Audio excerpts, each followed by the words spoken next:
The big box office news of the week. After 2 years, maybe more than that, multiple years of very bad headlines, PR nightmares, reshoots, Snow White has dropped in theaters and it only made $43 million. This is a movie that cost something like $250 million to make.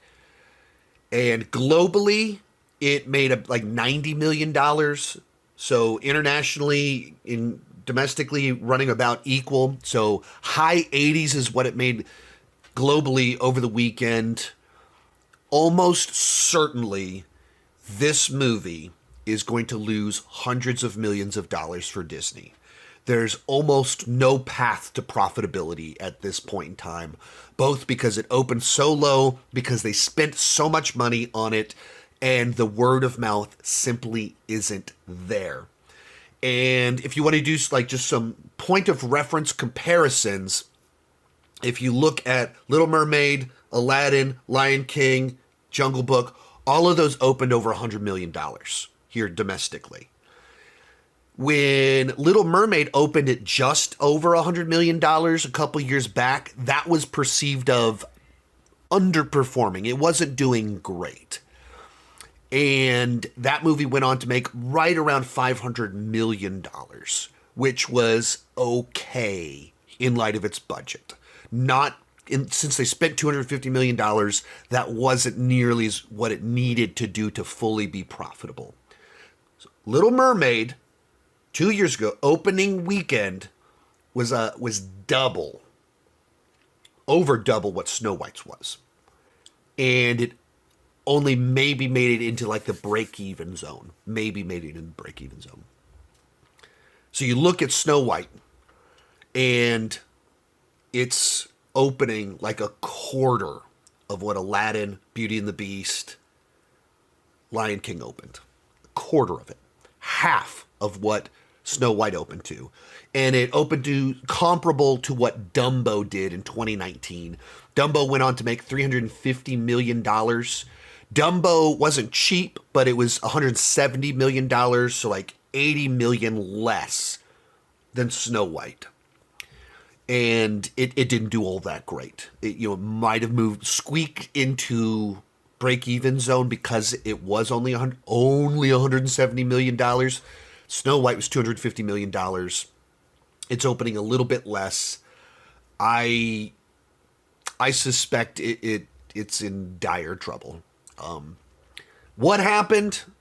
I think it's all the obvious things. From the get-go, the simple thing that Disney has missed all along the way with these Disney live-action remakes is that they don't seem to be able to distinguish between how iconic something is and how popular it is.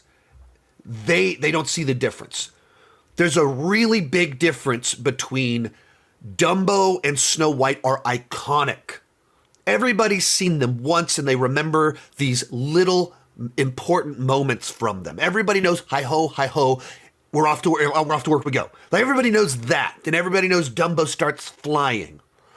But for the last 35 years, Little Mermaid, Lion King, Beauty and the Beast, Aladdin are dramatically more watched films. They're films that are popular in the current generation. They were the movies of my childhood, and then now they're the movies that also my children are watching. But it's like a direct one-to-one, me to my kids. The thing I watched growing up, I want to share with my kids. They've seen Snow White once. They've seen all of the Disney Renaissance many times. And beyond that, like we have the Sega Genesis games. We'll pull out the Aladdin Sega Genesis game and we'll play it with them. These are films that are much more watchable to modern audiences with songs that are still classic and iconic. We threw on the original Snow White over the weekend because Karis wanted to watch the animated one. And there's all these songs in there that you forget are in there because they're not classics. You watch Aladdin, every one of those songs is a classic. They're great songs. and I don't mean to dunk on like Snow White is one of the most important movies of all time. Like top 5 most important movies of all time, Snow White's probably in there.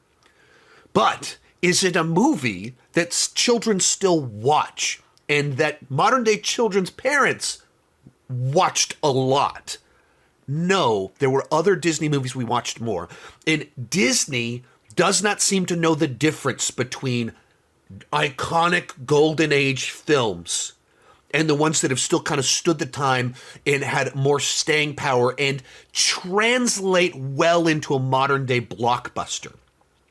Where, you know, like Maleficent is one of the most popular characters, and they like the villains, they line her up with one of the most popular actresses of 10 years ago, and it's a story that infamously has like a prince with a sword battling through a wall and magic.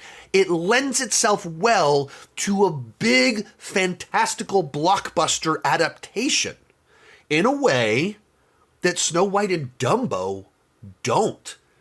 Snow White and Dumbo have these very simple stories because they're from a very early era. Like they're literally the beginning of feature-length animation.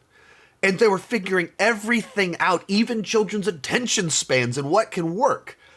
And so they're much more simplistic and episodic stories in a way that even by the Silver Age, 1 decade later, in what they were doing with Sleeping Beauty, Peter Pan, Alice in Wonderland, they were more sophisticated stories on a bunch of different levels.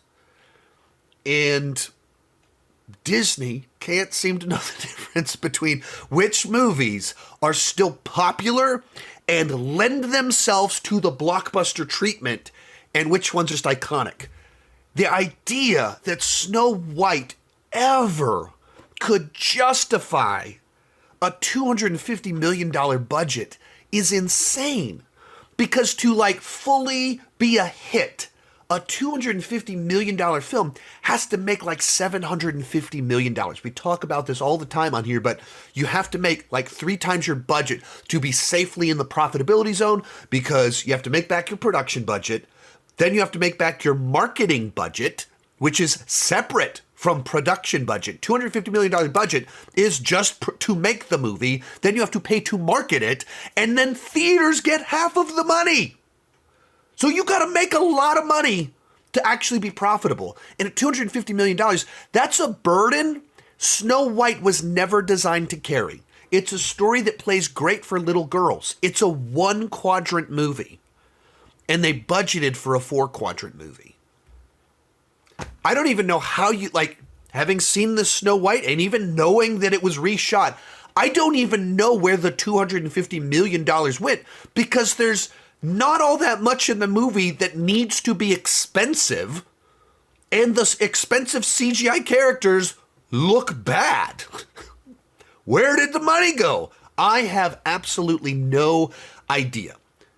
From there, it's been spoken about to death, but obviously it's been a PR nightmare. That Rachel made a zillion very foolish statements that she never like course corrected on. The statements were made 2 years ago. They had 2 years to have her go out there and go, yeah, I mean, you're working these red carpets, you start asking these questions, and sometimes you're in a mood. And so I was talking, and I said a bunch of stuff, and the tone came off totally wrong. Like it came off like trashing the prince. I was trying to be fun and mischievous, and it just came out wrong. Like, of course it's a classic. But it's a classic from a different era, and so we're modernizing it. We're making a big blockbuster. Like all these things you can say that no one would be offended by. Like Pete's Dragon that they did, wild reimagining. The Jungle Book is a wild reimagining. It's not all that difficult to say that it's a reimagining and not offend people, but they had her say it in the one way that like comes off so snarky towards a classic, and she does not have the resume to earn the right to have that attitude towards one of the most important films of all time. And she never course corrected. Like, she never said anything that seemed to, like, smooth it out. And so it just lingered out there. And then the dwarves looked awful. The reviews actually weren't great. They didn't invite press to the world premiere. All of it was just red flags all over the place. And so, naturally, a movie that I don't think the best version of this, Snow White, I don't think the best version of it that they could have made, that would have made everybody happy, can make a profit on $250 million budget. There's just not an audience to sell enough tickets for Snow White to make that kind of money back. But this isn't the best version, and it was released in the midst of this gigantic PR nightmare, so. Oh, Disney. Disney. Most of these clips are pulled from my Patreon live streams. I do about 6 live streams every single month. For $2 per month, $20 per year, you can get access to all the exclusive videos and live streams. For $5 per month, you get your name on my end card. At the top tier, you get a 30-minute video chat with me each month. The link down below in the description has more information.